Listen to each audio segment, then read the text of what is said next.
बिस्मिल्लाहिर्रहमानिर्रहीम। I am Atiqur Rahman, lecturer in chemistry at GBGC Mansehra। आज का हमारा ये session line by line explanation है। एफएससी की chemistry chapter number 10 solution and collides.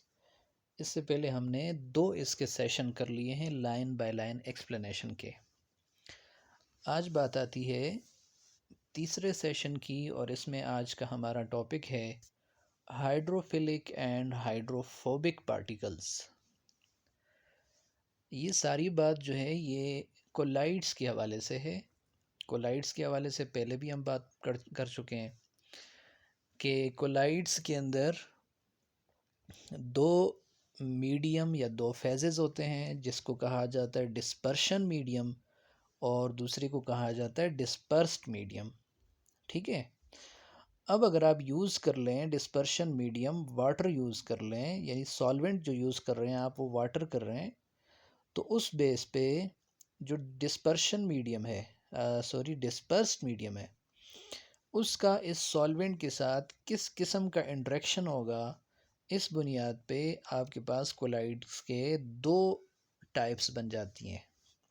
एक को कहा जाता है हाइड्रोफिलिक और एक को कहा जाता है hydrophobic. Hydrophilic and hydrophobic particles.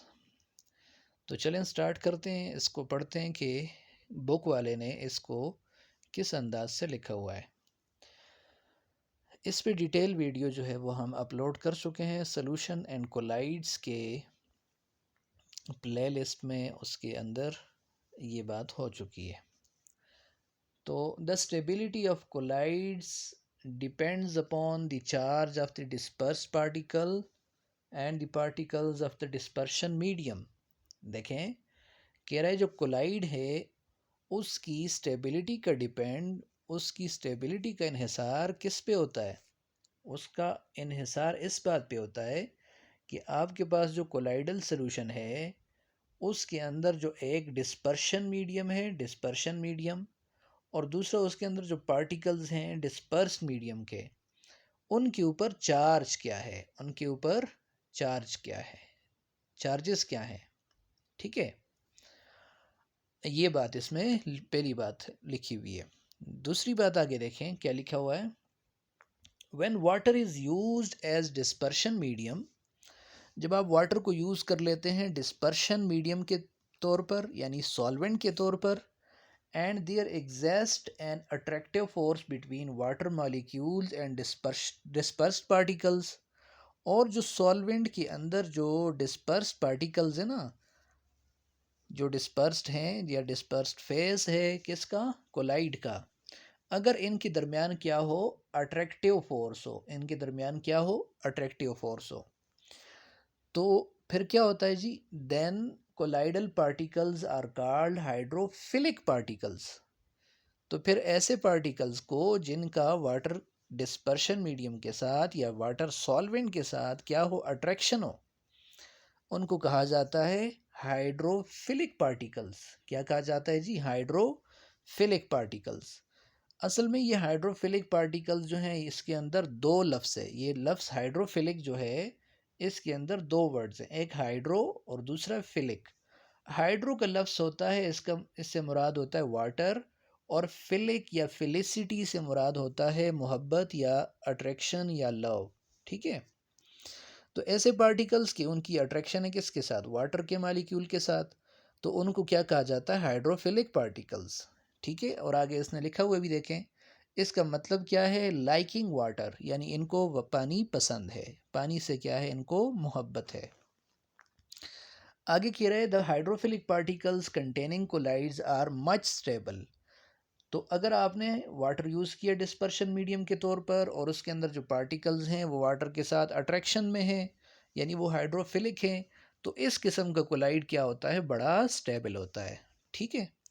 When such colloids are once precipitated, अगर आप इनको क्या करवा दें, एक दफ़ा प्रेसिपिटेट करवा दें, प्रेसिपिटेट का मतलब उनको सॉलिडिफाई कर दें। सॉलिडिफाई का मतलब ये है कि यहाँ पे अगर आप क्या कर दें, ऐसे कोलाइड को अगर आप हीट कर दें तो वाटर यहाँ से क्या हो जाएगा, एवापोरेट हो जाएगा, ठीक है।